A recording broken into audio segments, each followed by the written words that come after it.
All right, we're back on WLCC Radio. Now, as I was promoting earlier on the show, we do have Julia Roberts of Julia Roberts Global Warning calling in. You did a pretty awesome show last night up at Peabody's. Thanks a lot. I do have some questions here for you, just to get things going. Okay. Actually prepared this time for an interview. All right.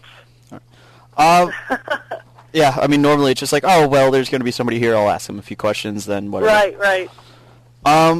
Just wanted to ask, how did the band get started? Well, that's kind of like a subsection of the question. Like, how did the band get started, and also how did you get started personally, like grinding on the axe? Okay. Well, what do you want first? Anyone you want to go with. Okay. Well, I'll talk about the band first. Mm-hmm. I did a demo back in 2009, and that's where you got the Soul Satisfaction and Show Me from. That was done at Byron Nemeth's studio.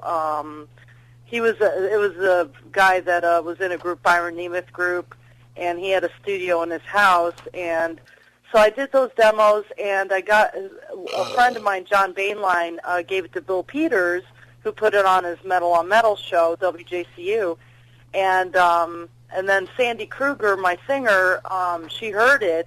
She heard one of the songs, and she got in touch with me, and she said, really good songs, and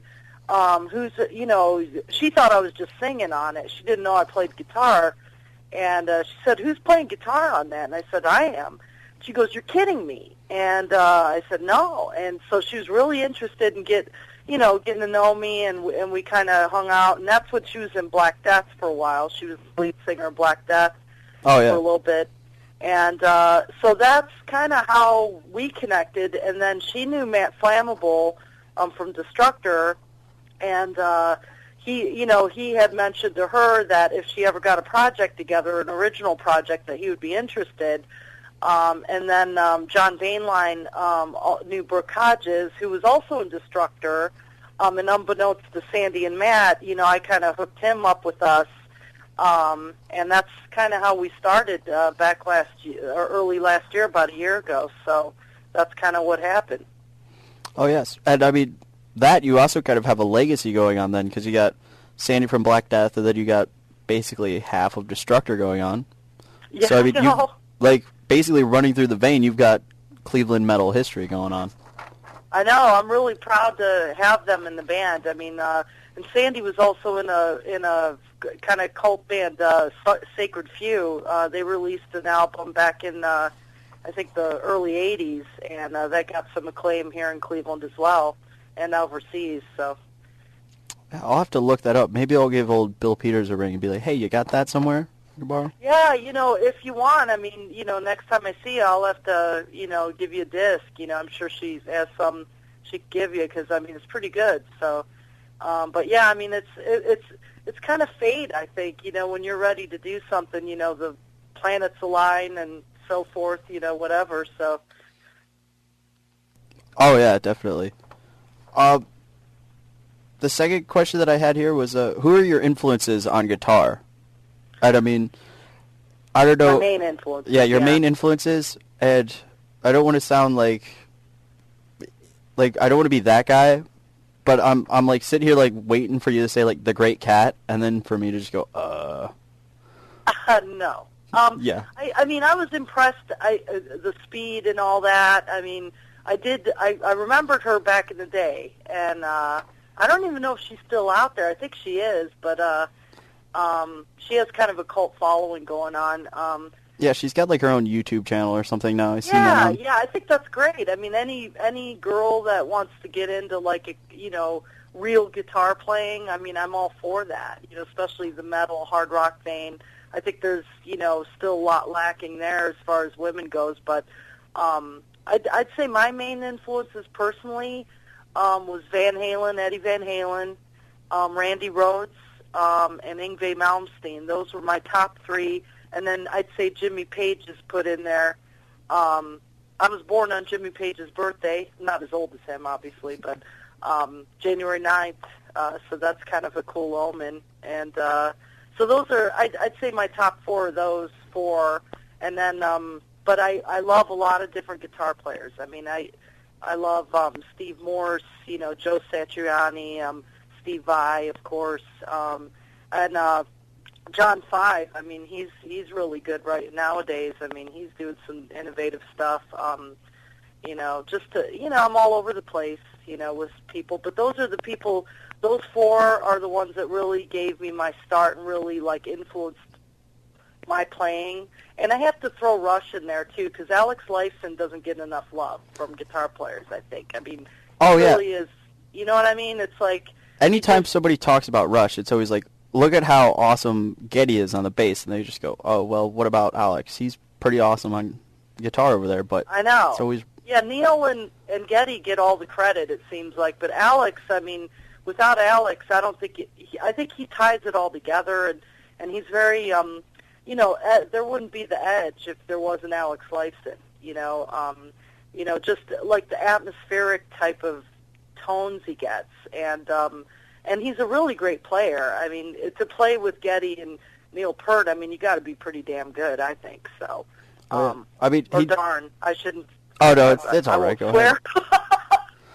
I mean, it's definitely weird because they don't give enough credit, but I'm sure if you just had a bass and drum version of any Rush song, you'd be listening and you'd go like, there's definitely something missing here. And he adds that sort of ambient quality to it that's really pulls the songs all together. It's the glue that holds everything together. Absolutely. And he's got really great phrasing. That's what I kind of look for in a guitar player, because there's a lot of guitarists that, they might be faster or, they do some cool techniques and stuff, but you just throw a bunch of scales together, it doesn't really make sense. You kind of got to, to me, I think a solo is part of the song, and it's like a little musical excerpt of its own. And I think if people treated it that way, you'd have a lot better quality solos out there. So, as opposed to just throwing in the scales like every 20 seconds or so.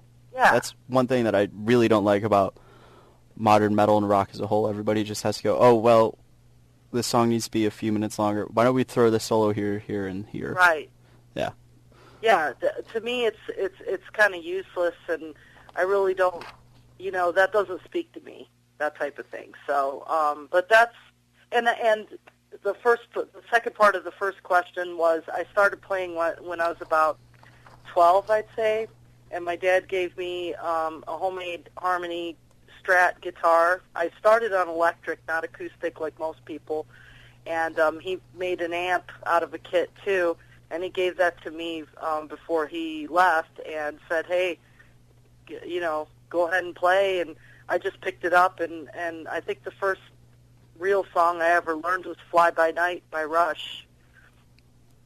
Yeah, Rush sort of bringing it all together now. Yeah. Rush is a big influence on me, I have to say. So. Yeah, and then you mentioned Eddie Van Halen, which kind of follows up to my third question here, which I noticed you really have this unique sound when you play guitar.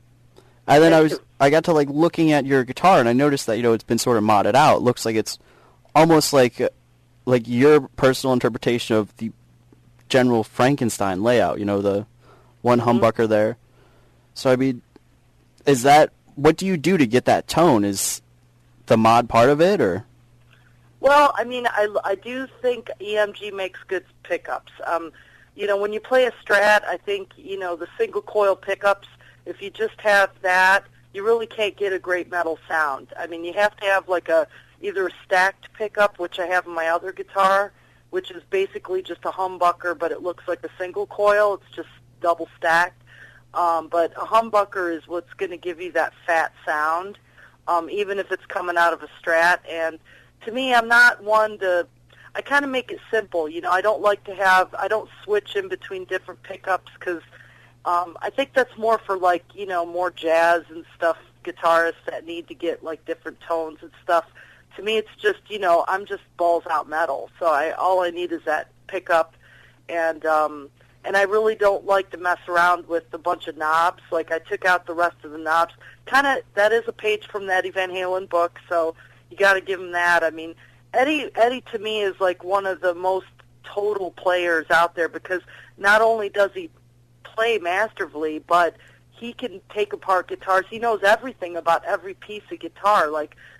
how to wind pickups and how to, make strings and how to, do all the, he could build guitars. I mean, not too many people could do that and successfully. And so I think, definitely I took a page out of the Eddie book there. And I can't seem to, have just a stock guitar. I have to do something to it to make it my own. So.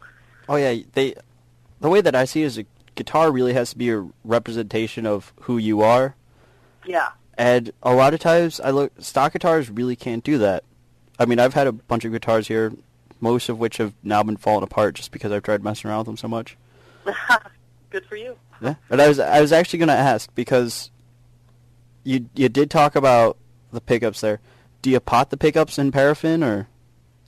I do not. Yeah, Eddie did that, and he says in like the older interviews and everything, and maybe newer, that he ruined a lot of good pickups that way. So it's not the best thing to do if you don't know what you're doing. Oh yeah. I wouldn't recommend it unless you know what you're doing. So.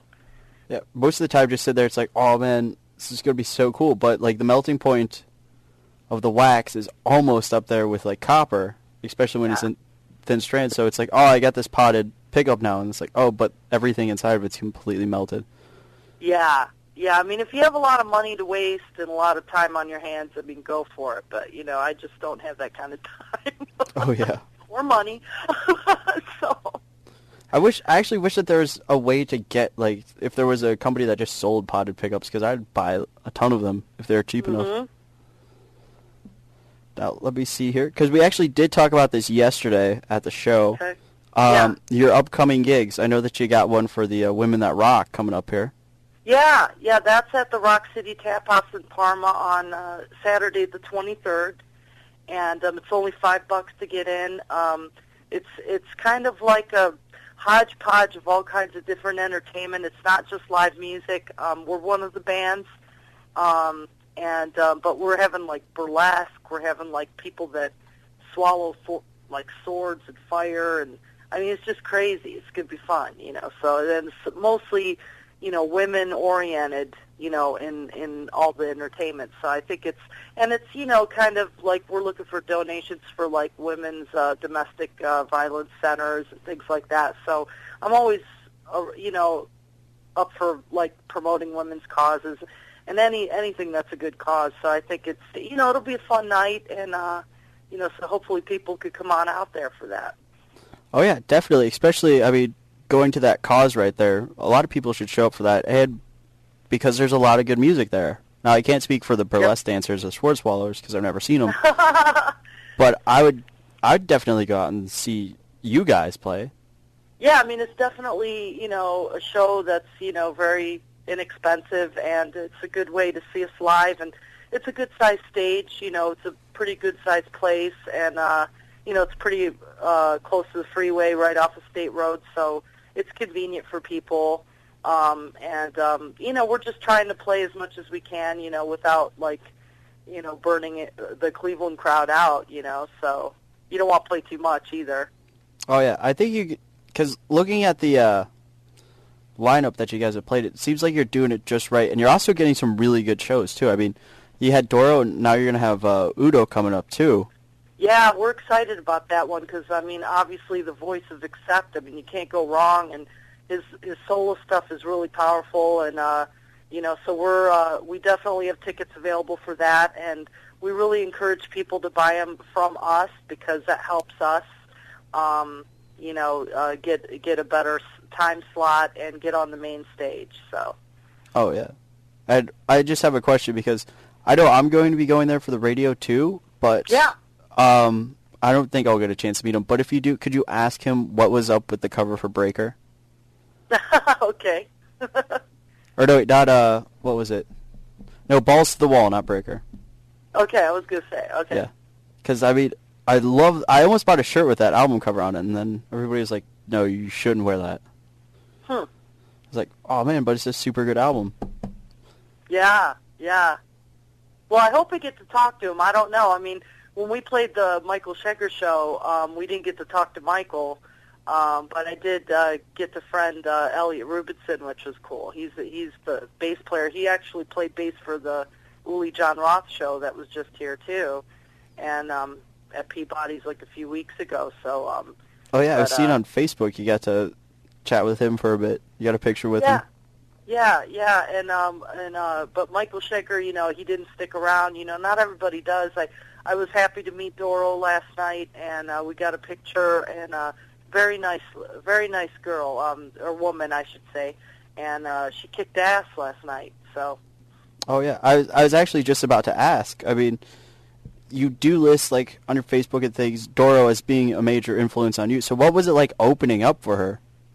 Well, I have to tell you, I mean, Sandy Kruger, our singer, was very much influenced by Doro because she's not a big fan of, the Nightwish type style vocals.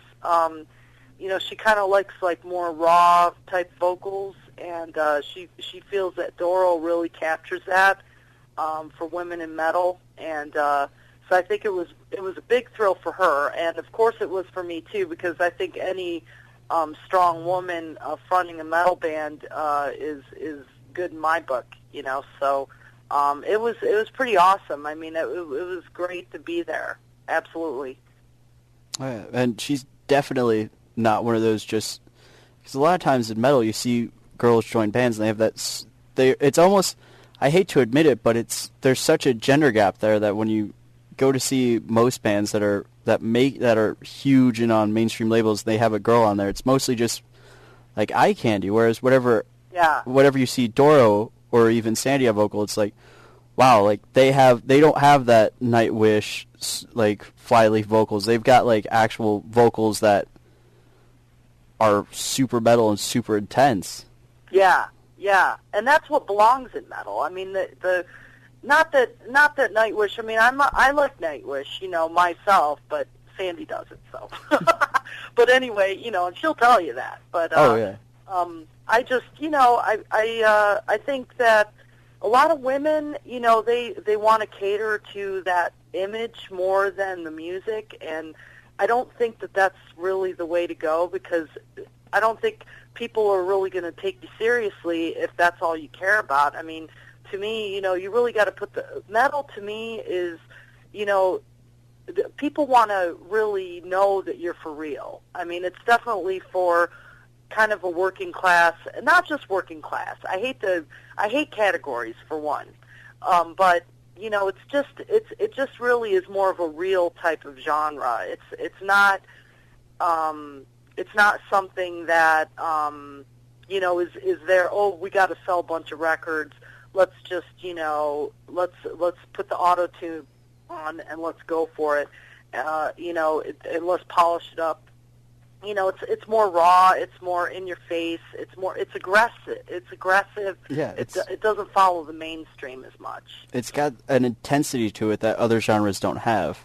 Right. When you see metal and I'm sort of a purist here, so when I say when you see true metal, it's not just like, oh, well, there's a guy out there. It's always, even if it's might be a slow song, you should hear that there's like some passion and intensity in the voice there. It shouldn't just be, almost pretty opera singing or anything like that. It's got to have, you have to feel it. And it's got to have grit to it. It's got to have like, a little struggle to it or something. It's just, there's a lot of anger in it. There's a lot of, it expresses different emotions that you don't hear in regular pop type of radio, which I like. Not that you can't have a hit. Not, Iron Maiden got played on the radio, but I mean, but they're really good. Metal has really good instrumentation. I mean, the musicianship usually is pretty top notch. I mean, you listen to Testament, you listen to Overkill, you listen to, people like that, Accept or whatever, and you're going to get like, these guitar players really shred. The bass players are really good. The drummer holds it down. I mean, look at Dave Lombardo of Slayer. I mean, he's a master drummer. Who I like is the guy from, I forgot his name, but the guy from Mastodon. I think that drummer kicks major ass. Oh yeah, and they've just got that whole like djenty style too. That. Yeah. All right, and then I was actually going to ask you this too because we started talking about it last night, and then we were like, oh wait, we should save this for tomorrow. That is, what's the plans for any upcoming studio time? Any plans in the mix, or? Well, yeah, we've got mostly everything recorded. Our vocalist Sandy has been kind of under the weather. She's gotten the flu a couple times, and as we all know, the flu's really been hitting a lot of people hard. So we've had to postpone getting the vocals done because we want it to be top notch. So we have to finish the vocal tracks and then just get the final mix down. But all the instrumentation has been recorded. So we're really, really close to having a finished product, and we're excited. We're hoping to get it out by April or May. Well, as soon as it comes out, we'll play it here. We'll get it in the rotation. Excellent. That'd be great. That I wanted to ask you too. Are there any other local artists that, like any local bands, artists, things like that, that we should be on the lookout aside from Julie Roberts' Global Warming? Is there anything? Yeah, I mean, I'm starting to get out there more. Sandy, she's been in the scene a lot more than I have because I've only been kind of in the scene for a couple years. But from what I've seen so far, I mean, there's some good bands out there. Wretch is really doing something out there. Our bass player's in a band called Breaker, which is part of the Cleveland metal history as well. Part of the tradition. On bass. He plays with Breaker as well. And I know that they're working on an Anvil tribute album or something, so I know they're covering one of the Anvil songs, so definitely be out on the lookout for that because we support Breaker. Jim Haymar, really great vocalist. Matt was in Destructor. I know that they're going through some lineup changes, and I think they're going to be having something happening pretty soon. And I'm trying to think. I mean, Dead Iron's a pretty good band out there. They're doing some things. I know they just got the guitarist from Shades of Rage in their band. They had a lineup change, and I think they're working him in. We're fans of Cellbound. Cellbound is a good band out there. They actually, our debut gig, they put us on the gig at Peabody's, and we're grateful to them for that. They have a girl and a guy singer, so it's kind of like a progressive twist on new metal, I would say.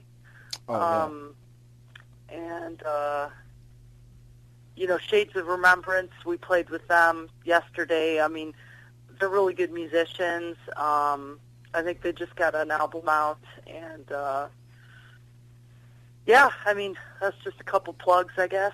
Oh yeah. Well, I mean, anytime that we could, because I'm all about featuring local music on here, and anytime I could get sort of shout-outs from musicians to musicians or bands that they really enjoy, that really helps out. And plus, the listeners, they'll go out there and they'll be like, oh, well, I've heard him talk about Breaker or Destructor a few times, and then they'll be like, well, this lady right here, she's got a song that's in rotation right now, and if she likes them, maybe I should go check them out a bit more, too.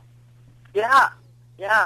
Well, I mean, if I could help, I really, I do try to go to local shows as much as I can, and I do try to support other bands because obviously, it's good to have that camaraderie in the scene. And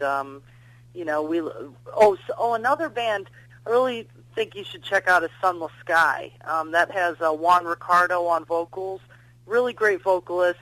He was with Dark Arena. I don't know if you heard of them, but yeah, I actually think that they have something coming up here too. Yeah. I'm not exactly sure when, but I'll have to take a check. Yeah, I don't know when their next show is. They just opened for Uli John Roth at Peabody's. They were in the Cove, and but they Juan Ricardo is just really a good vocalist, and he's a great frontman. He's really is animated, kind of like ours is. Sandy is, and but I'm really excited about our band and where we're going, and I think. A lot of metal bands have the two guitar attack, and I kind of like that one guitar feel. So I know there's two schools of thought on that, but oh yeah, well I mean even with the one guitar there, I barely noticed because it just fits so well that there's like, why would you need two guitars here? This is perfect the way it is. That's cool. Yeah, and that's good to hear because, you know, I mean, me being the only guitarist, you want to make sure you fill the gaps as much as you can, and I think it also speaks well to Brooke Hodges on bass because he really knows how to lay it down and keep that rhythm going, and he does some melodic stuff, with the songs. We both, actually, I wrote the songs that we're playing, so, but, everybody's put their own spin on it, which really, the chemistry in this band is like, something you can't really easily duplicate. Oh, yeah, and you guys did have a really good stage presence up there. Thanks. And then I just had one more question here. Well, it's really not a question. It's more of a give us an introduction here. Okay. We're about to play Soul Satisfaction, and I just wanted to, ask if you could tell us a bit about the song. Okay. Because it's been playing a lot here. Maybe if we had a bit of backstory here, we could maybe make a liner or something out of that. I don't know. Oh, well, thanks. Yeah, and I really appreciate you playing that. I'm glad that you're getting some good response on it, and it's one of those songs that really I worked hard on to get, because it has a lot of changes to it, and it's kind of like it's kind of about like achieving what you want in life, and it can be about love, it can be about music, it can be just kind of reaching for that soul satisfaction, whatever that is in your life. It's it's kind of like we all want to really feel it in our soul, and it's like we don't want it. It's kind of like getting past the fakeness in life, the PC part of you that just does what you're told, and you really want to do something that you're proud of, and you want to have that real feel in life, that makes you really, really happy, and not just the fake happy. You know what I'm talking about? Not just the all right, I guess I'm kind of happy, but you want that nirvana almost. Yeah, it's kind of like that. You want to do what you want to do in your life, because let's say you only live once. You don't want to just go to work, come home, and have some dinner and go to sleep, and that's your life. Do what you want to do with your life, whether it gets a hobby. If you're into archery, who cares? If you like, stamp collecting, or I don't care. But if it really makes you feel good, I think you should do it because, who cares what other people think? That's what I say. Oh, yeah. Go for it all or nothing. Yeah. And just soul satisfaction, it's like I want soul satisfaction. It's kind of a anthemic metal song to me. Oh, yeah. It actually does kind of remind me of the sort of anthems from, like, really early 80s music. Yeah. You always had, like, Come On, Feel the Noise, things like that. The things that you would go, like, this is our generation's battle cry or something like that. Yeah. It's kind of you could sing to it, I want soul satisfaction. It's like you could just see a sea of people singing that back to you, and that would be so awesome to go to Vakken or whatever and have people singing that back to us. That would be like a dream come true. I'd probably faint. Well, you never know, they might. But I'm gonna get here and play this song, and I just wanted to thank you for stopping by and giving us some information, and for being a defender of the faith. And thank you for having me on here. I'm happy to be on college radio, and I think it's definitely something that helps underground metal for sure.